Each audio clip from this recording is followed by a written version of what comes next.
सम्राट चंद्रगुप्त मौर्य का जो विवरण है, सम्राट चंद्रगुप्त मौर्य के बारे में जो हमारी वर्तमान की शिक्षा व्यवस्था है, जो हमारे लोग हैं, जो शोध करना शुरू किए हैं, उससे जो नए तथ्य सामने आ रहे हैं, जो हर रोज़ जो शोध चल रहे हैं उसके जो नए नए तथ्य सामने आ रहे हैं, उस हिसाब से अब यह तय हो चुका है कि सम्राट चंद्रगुप्त मौर्य की शुरुआत राजशाही घराने से है और पिपलीवन जो वर्तमान समय में नेपाल का हिस्सा है, नेपाल और भारत का के जो सीमा रेखा है उसके इर्द है। पिपलीवन के महाराजा उस समय हुआ करते थे, महाराजा चंद्रवर्धन मौर्य, उनके पुत्र थे चंद्रगुप्त मौर्य। और जिस समय नंदवंश के संस्थापक महापद्मनंद मगध की गद्दी पर शासन किए, उस समय भारत 16 महाजनपदों में बटा हुआ था और उनका जो नेतृत्व हुआ करता था या जो केंद्रीय व्यवस्था हुआ करती थी, उस समय मगध, जिसकी राजधानी पाटलिपुत्र जो आज वर्तमान में पटना में है, पाटलिपुत्र पर महापद्मनंद ने अपना अधिकार किए। और इसके बाद आने वाले समय में उनके जो शासक थे धनानंद, जो उनके तीसरे उत्तराधिकारी धनानंद थे, अपने राज्य विस्तार के समय पिपलीवन पर उनका आक्रमण होता है और पिपलीवन के महाराजा चंद्रवर्धन मौर्य की जो है लड़ाई में हत्या होती है और पिपलीवन पर अधिकार हो जाता है नंदवंश के शासक का। नंदवंश के शासक धनानंद की जो स्थिति थी वो ठीक नहीं थी, जो जनता थी वो खुशहाल नहीं थी, ज़्यादा से ज़्यादा कर लिया जाता था, लोगों को जो है किसी भी विषय पर आवाज़ नहीं उठाने दिया जाता था, उन्हें इस तरह से प्रताड़ित किया जाता था कि कोई भी व्यक्ति जो राजकीय मतलब आदेश होता था उसके खिलाफ वो बोल नहीं पाता था। तो ऐसी स्थिति में राज्य की जनता में भी बहुत बड़ा जो है उनके प्रति द्वेष था, बहुत बड़ा विरोध था। लेकिन चूँकि धनानंद इतने मजबूत शासक थे कि कोई उनका खुलकर विरोध नहीं कर पाता था। धीरे धीरे चंद्रगुप्त मौर्य जो हैं उन्हें मार्गदर्शन मिला उनके बड़े भाई विष्णुगुप्त मौर्य का, जो बहुत ही विद्वान थे, उनका मार्गदर्शन मिला और उनके मार्गदर्शन में चंद्रगुप्त मौर्य एक बचपन से ही बहुत ही तेज तराक शस्त्र विद्या के ज्ञाता और जो है उनकी जो सैन्य क्षमता थी बहुत ही प्रबल थी। अपने राज्य छीन जाने के बाद भी जो उनके सैनिक थे, जो उनके सेनापति वगैरह थे, उनको इकट्ठा करते हैं, लड़ाई शुरू होती है और इतिहास गवाह है कि सम्राट चंद्रगुप्त मौर्य भारत के ऐसे प्रथम ऐतिहासिक सम्राट हुए जो 323 ईसा पूर्व में वो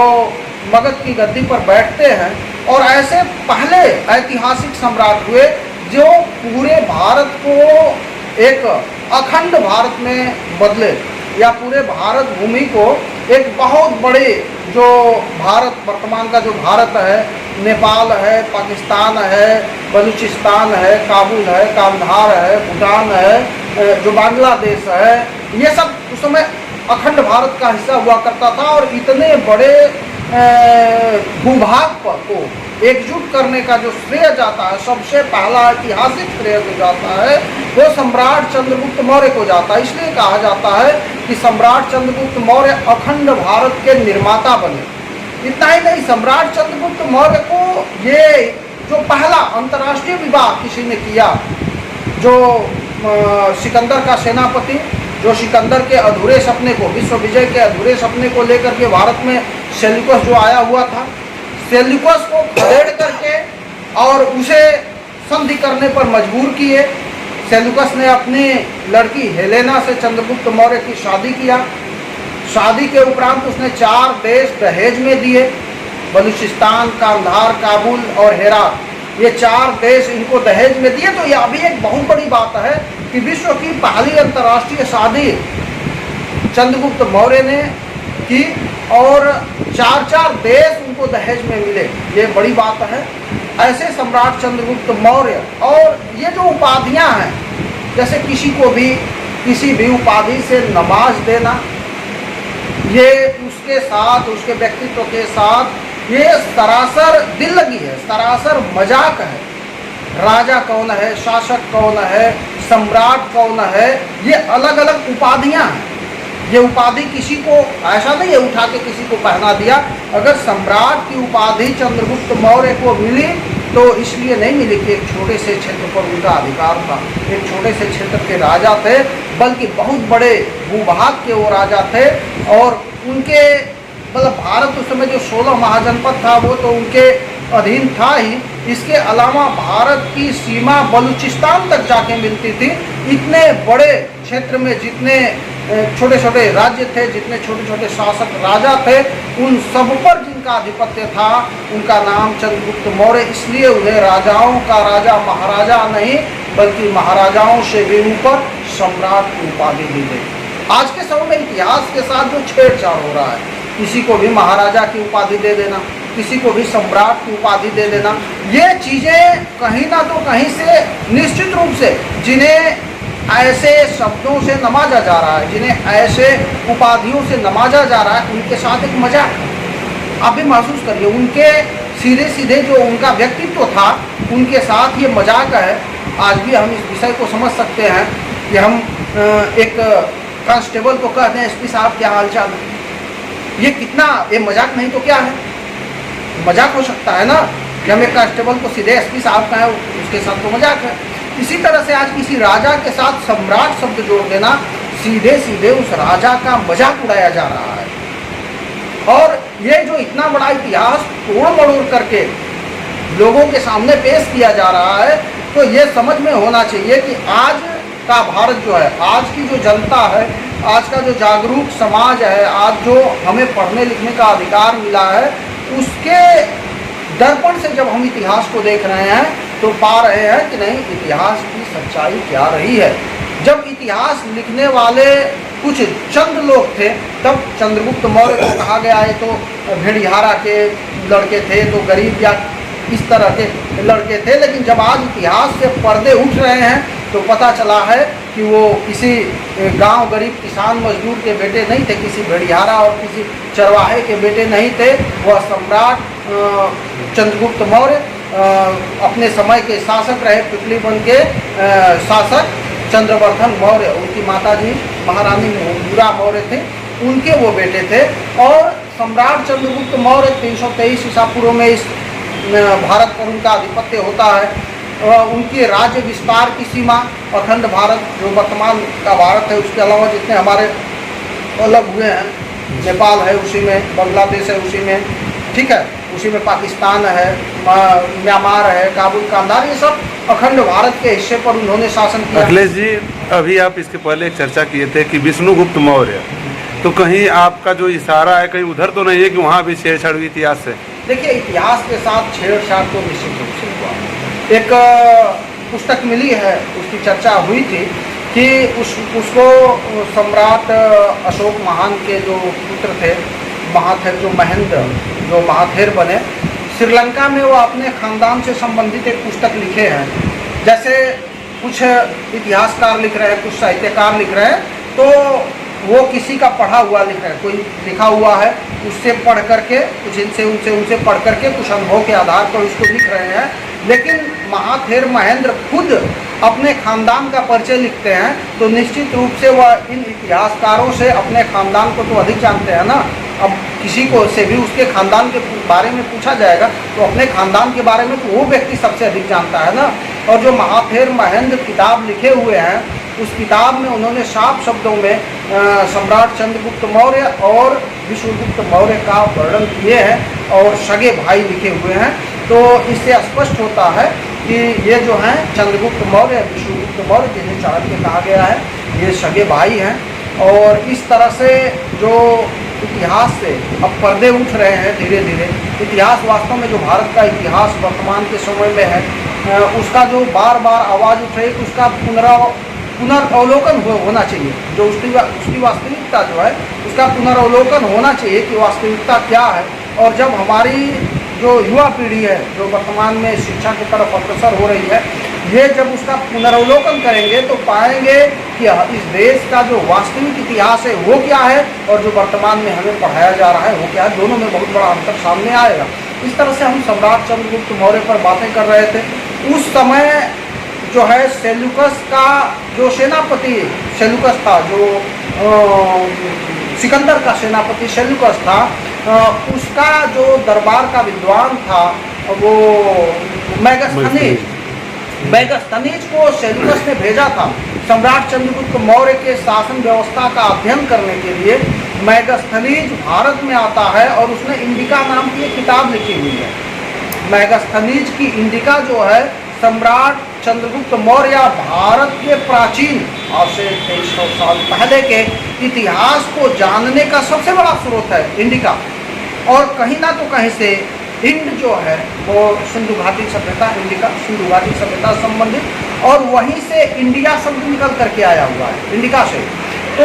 कहीं ना तो कहीं से हम देख पाएंगे कि वो उस किताब के माध्यम से जो सम्राट चंद्रगुप्त मौर्य के शासन व्यवस्था थी, जो वर्तमान की शासन व्यवस्था है,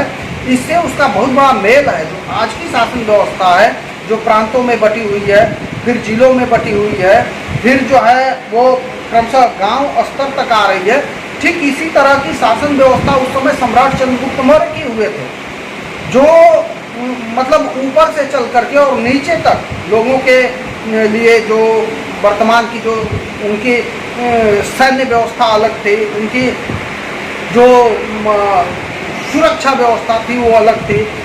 उनके समय में जो उनके समय में भी ये जो लोक निर्माण विभाग है वो भी व्यवस्था थी। और कितना बड़ा ये जो इतिहास के साथ जो छेड़छाड़ किया गया है, ग्रैंड ट्रंक रोड के बारे में, जो जीटी रोड है जो कि पेशावर से बांग्लादेश कोलकाता तक है, इसका निर्माण भी आज स्पष्ट हो चुका है कि सम्राट चंद्रगुप्त मौर्य ने कराया था। किस तरह से छेड़छाड़ करके वो किसी दूसरे के नाम कर दिया गया है। और जबकि ग्रैंड ट्रंक रोड का निर्माण स्वयं सम्राट चंद्रगुप्त मौर्य कराए थे, और ये उस समय उनके जो आज की लोक निर्माण विभाग की व्यवस्था है, उस समय उनके लोक निर्माण विभाग की व्यवस्था का सबसे बढ़िया उदाहरण है आज का ग्रैंड ट्रंक रोड। तो इस तरह से कहीं ना तो कहीं जो सम्राट चंद्रगुप्त मौर्य का ऐतिहासिक पुनर्वलोकन है, ये एक बार पुनः होना जरूरी है। एक बार पुनः उसकी सच्चाई भारत के लोगों के सामने ले आने की जरूरत है। जब उस समय समतामूलक शासन हुआ करता था, समाज इस तरह से जातियों में नहीं बटा हुआ था, जो भारत का मूल निवासी है इस तरह से प्रताड़ित नहीं था, इस तरह से शोषित नहीं था, और मूल निवासी निश्चित रूप से उस समय जो है एक समानता की जिंदगी जीता था, सबको समान अधिकार हुआ करते थे, राज्य व्यवस्था में पूरी तरह से सुख शांति हुआ करती थी। ये सम्राट ये मौर्यों के शासनकाल से लेकर के जो है कि जब तक मौर्यों का शासनकाल रहा, भारत एक बहुत बड़े भूभाग के रूप में देखा जाता था। और भारत का जो शासन व्यवस्था थी, उसके बाद उनके पुत्र बिंदुसार गद्दी पर बैठते हैं, उसके बाद उनके पौत्र जो हैं अशोक गद्दी पर बैठते हैं। सम्राट अशोक महान को पूरे विश्व में जो है सबसे अच्छे शासक के रूप में देखा जाता है। तो कहीं ना तो कहीं से जो मौर्यों की शासन व्यवस्था थी, वो शासन व्यवस्था जो है पूरे विश्व के लिए एक अनुकरणीय व्यवस्था थी। वह व्यवस्था पूरे विश्व के लिए कहीं ना तो कहीं से जो आज की व्यवस्था है, सम्राट अशोक महान को अपने बाद अपने समय से बहुत आगे का शासक माना जाता है। जिस समय वो शासन कर रहे थे उस समय से भी बाद की सोच लेकर के उन्होंने काम किए थे। तो कहीं ना तो कहीं से हम देख पाते हैं कि जो सम्राट चंद्रगुप्त मौर्य का शासन रहा, जो सम्राट अशोक महान का शासन रहा, या उनकी पीढ़ियों ने जो आगे शासन किए, उस शासन की आज के समय में भारत में प्रासंगिकता है। आज के समय में उस शासन की ज़रूरत है। सम्राट अशोक महान बौद्ध धर्म को जरूर स्वीकार किए, लेकिन बौद्ध के अलावा ये स्पष्ट है कि उन्होंने किसी अन्य धर्म को भी जो है कि निरादर नहीं किए। सबका आदर करते हुए जो समाज के लिए ग्राह्य था उसको समाज में पनपने का अवसर दिए और सारे लोग उस समय एक भेदभाव रहित समाज का निर्माण करके, ऊंच नीच रहित समाज का निर्माण करके, जो समाज उस समय काम कर रहा था इस भारत देश को आगे बढ़ाने में, उस समय के समाज को इस देश का स्वर्णिम युग कहा जाता है। उस युग को भारत की सोने की चिड़िया का युग कहा जाता है। तो ये सारी चीज़ें हैं। तो कहीं ना तो कहीं से आज से भारत में 2200 साल पहले, 2300 साल पहले भारत सोने की चिड़िया हुआ करता था, भारत महान हुआ करता था, भारत विश्वगुरु हुआ करता था। आज इस भारत को कैसा ग्रहण लग गया कि आज भारत जातियों में बट गया, आज भारत ऊंच नीच में बट गया। आज जिस समय उस समय यूनिवर्सिटियाँ हुआ करती थी भारत में, आज जो है भारत के छात्र खुद विदेशों में यूनिवर्सिटी पढ़ने के लिए खोज रहे हैं। तो कहीं ना तो कहीं से जो इस भारत का हनन हुआ है, उसके पीछे जिम्मेदार कौन लोग हैं। और अगर भारत उस समय विश्वगुरु था, उस समय सोने की चिड़िया था, तो उसके निर्माणकर्ता कौन है। इन दोनों विषयों में जब तक अंतर हम नहीं कर पाएंगे, इन दोनों लोगों को जब तक आमने सामने खड़ा नहीं किया जाएगा, उस समय के सोने की चिड़िया के निर्माणकर्ता जब तक इस बात को समझ करके और पुनः भारत के निर्माण की शुरुआत नहीं करेंगे, और जो इस भारत देश को विश्वगुरु से, सोने की चिड़िया से आज ऐसी स्थिति में लाने वाले हैं, आज धर्म के नाम पर झगड़े हो रहे हैं, आज जो है कहीं ना तो कहीं से पूजा पद्धति के नाम पर जो झगड़े हो रहे हैं, इन सारी चीज़ों की जो व्यवस्था जिन लोगों ने बनाया है, जो खड़ा किया है, उन्हें भी चिन्हित करके और इन सारी चीज़ों को आज का समाज ही करेगा, आज का युवा ही करेगा, जिसके लिए सम्यक युवा मंच लगातार प्रयास कर रहा है, लोगों में जा रहा है, शिक्षित समाज में जा रहा है, नवयुवकों में जा रहा है और अपनी बात को रख रहा है, रखने का प्रयास कर रहा है। और भी हम अच्छे से अच्छे विद्वानों से लगातार मिलते रहते हैं, उन्हें कार्यक्रमों में बुला करके विचार गोष्ठी